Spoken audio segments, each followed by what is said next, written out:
Well, it's a good evening from wherever you're watching us from. You're just in time for the 9 p.m. wrap, live at our Obi TV studios. I am your captain, Jesse Gitonga. Landing gears disengaged. Let's take off.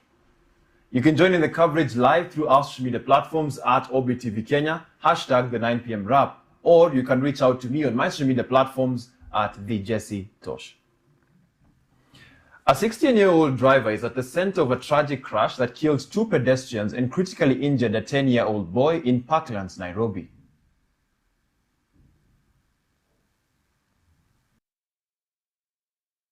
Police say the minor lost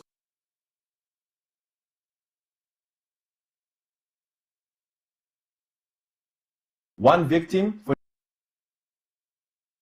being alone.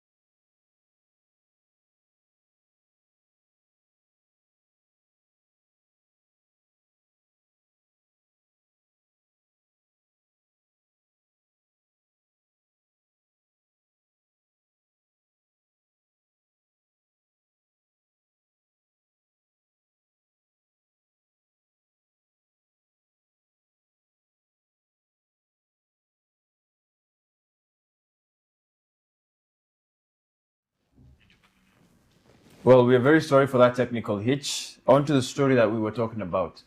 A 16-year-old driver is at the center of a tragic crash that killed 2 pedestrians and critically injured a 10-year-old boy in Parklands, Nairobi. Police say the minor lost control of a Toyota Wish along the pedestrians. One victim, 48-year-old Muchuki Manga, died at the scene along with an unidentified man. A 10-year-old boy and the teen driver were rushed to Aga Khan Hospital with serious injuries. Police have launched an investigation into the incident, which comes amid a deadly weekend that saw at least 21 people die in accidents nationwide.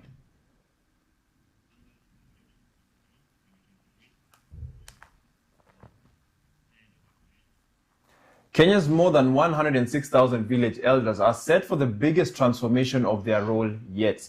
This comes after President William Ruto announced a series of reforms, including monthly allowances, health cover, and digital tools. Our reporter, Wanza Musembi, brings us more of the story. President William Ruto has unveiled a comprehensive support package for village elders aimed at formally recognizing their role in grassroots administration. The reforms include monthly allowances, enrollment under the Social Health Authority, and legal protection to safeguard their benefits. I say this is neither payment for the patriotism you have demonstrated over many years, because patriotism cannot be bought or compensated. This is also not the price of your service, because your service is priceless. The president has also directed the Treasury to provide funding for health insurance covering village elders together with their spouses and children. He said the changes will be anchored in the law to ensure they remain in place for future administrations. We want an inclusive society. Mimi nimesema Kenya yetu sio Kenya ya wachache, sio Kenya ya wale wako na uwezo na pesa na mamlaka. Hapana, Kenya ni yetu sisi zote. Kwa hivyo mnapofanya bidii kuhakikisha ya kwamba watoto wetu wote wanasoma, nyinyi mjue ya kwamba sehemu ile ingine mimi nimepanga, na muwaeleze vizuri ya kwamba serikali imeweka pesa ya kujenga madarasa, kulipa walimu, kunyorosha elimu.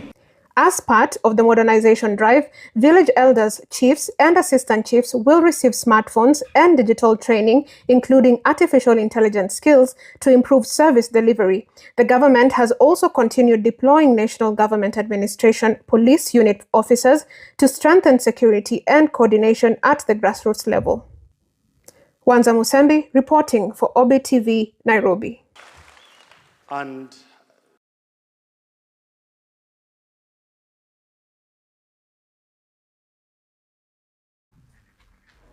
Thank you, Wanza, for that report. Mukurweini Member of Parliament John Kagusha has been released on a 250,000 shilling cash bail after appearing before the Milimani Law Court to face an offensive conduct charge. Prosecutors allege that Kagusha made inciting remarks during a political rally held in Kieni, Nyeri County. Kagusha denied the charge and the court ordered his release on cash bail pending the hearing of the case. The court directed him to comply with all bail conditions as the matter proceeds, with the case to be set to be mentioned later.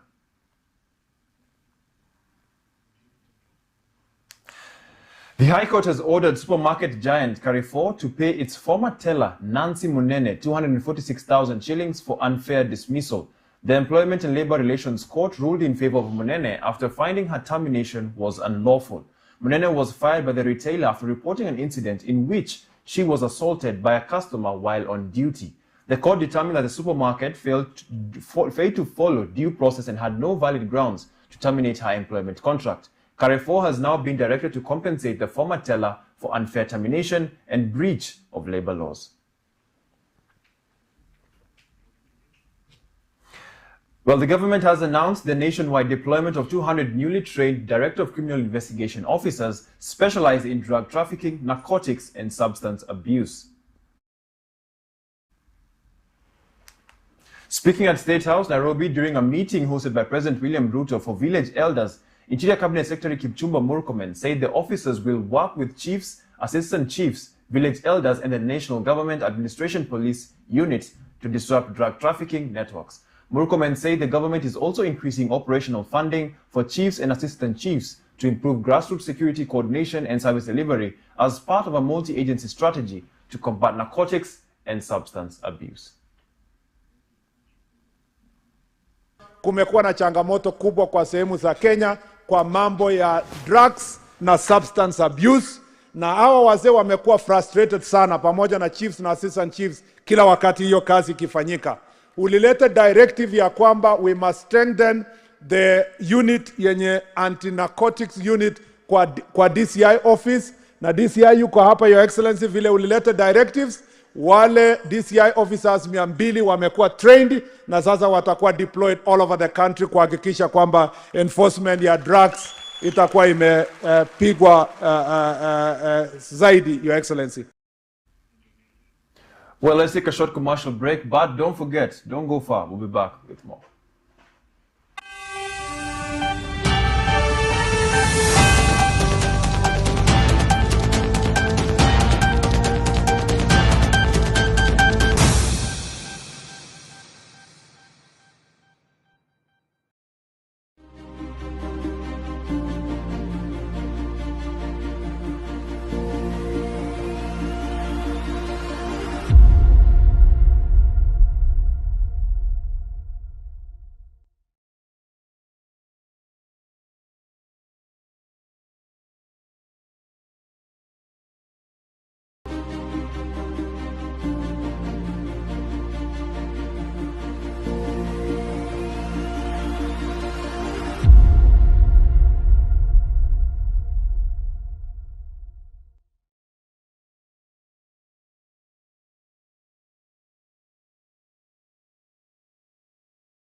Welcome back, and thank you for staying with us.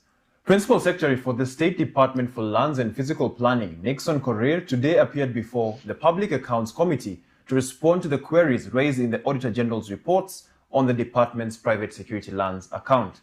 The session held at Bunge Towers in Parliament examined findings contained in the Auditor General's reports for the financial years ended June 30th, 2024 and June 30th, 2025. The committee, chaired by Tind Mwale, sought explanations on the management of the accounts as part of its oversight role to ensure accountability in the use of public resources.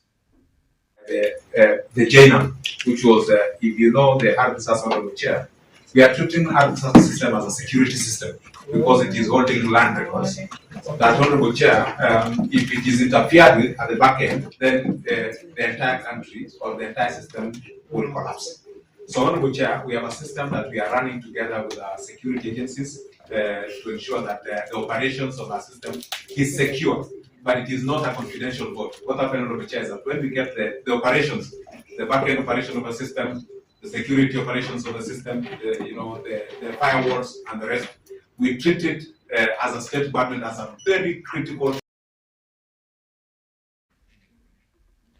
Leaders of the Linda Mwananchi movement have met the registrar of political parties in Nairobi to push for the reservation of the Linda Mwananchi Party of Kenya name ahead of the 2027 general elections.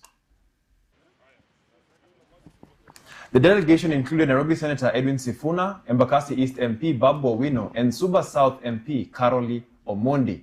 Their earlier application was rejected after the proposed name was found to resemble a reserved slogan under the Political Parties Act. Registrar John Cox Lori Nokou has agreed to reconsider the application and provide feedback by the end of the week. The rejection had raised uncertainty over the movement's plans to transform it into a political party ahead of 2027.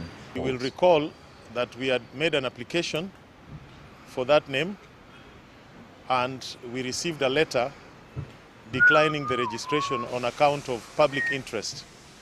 So we came to engage with the registrar on the interpretation of the law, in particular Section 8 of the Political Parties Act. We must say that the registrar received us very well, and we have had very cordial and extensive discussions with him. There is no reason to refuse the registration of the name Linda Mwananchi Movement. And we have agreed that he will now review his decision, and before the end of the week, he will get back to us. ODM party leader Dr. Oburu Oginga says he is ready to serve as deputy president if called upon ahead of the 2027 general election. Speaking at State House during a meeting where President William Ruto hosted village elders, Oburu said he is qualified to occupy the deputy president's office as ODM moves to back Ruto's re-election bid. He said ODM remains committed to the broad-based government arrangement, arguing it will help deliver the administration's transformation agenda. His remarks come as ODM and UDA remain divided over who should be President Ruto's running mate in 2027, with UDA backing Deputy President Kithure Kindiki, while some ODM leaders support CS Wycliffe Oparanya.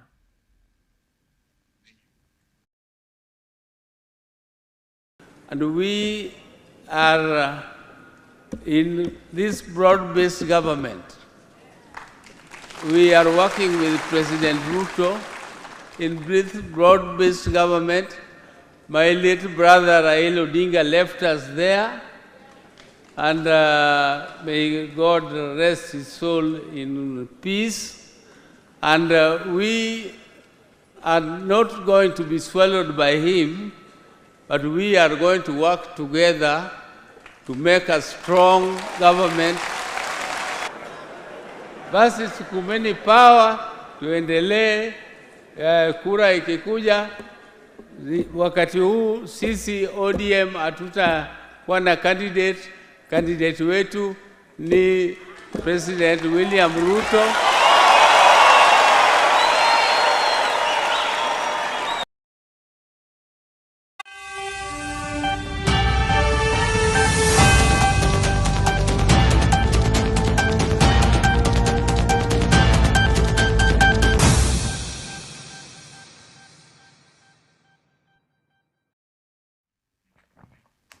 Time for some sports now. Kenya's Harambee Starlets bowed out of the 2026 Women's Africa Cup of Nations winless, suffering a 2-0 defeat to Algeria in their final Group A match on Monday at the Olympic Stadium in Rabat, Morocco.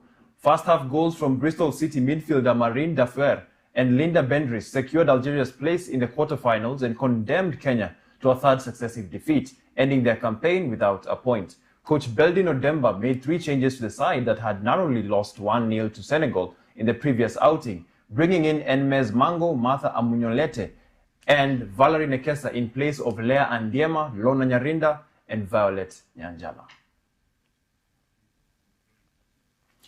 FIFA President Gianni Infantino is reportedly racing to secure his political future within football's governing body after his plan to sell a stake in the World Cup to private investors triggered a sharp backlash, with several nation federations now withdrawing support for his re-election.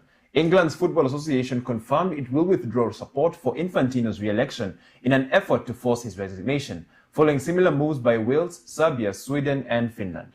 More European federations are expected to follow after figures including UK Prime Minister Andy Burnham, La Liga President Javier Tebas, and former FIFA President Sepp Blatter all called for Infantino to step down last week. A New York Post report claimed Infantino had secured a call with US Secretary of State Marco Rubio to seek the Trump administration's help in shoring up his position, after President Trump reportedly ignored several of his calls, though a State Department official denied any such call was planned. Well, as you know, we have arrived at our destination. Hope you enjoyed the flight. I have been your one and only Captain Jesse Gitonga. Thank you for tuning in. Have a good night. Oh, and don't forget, and now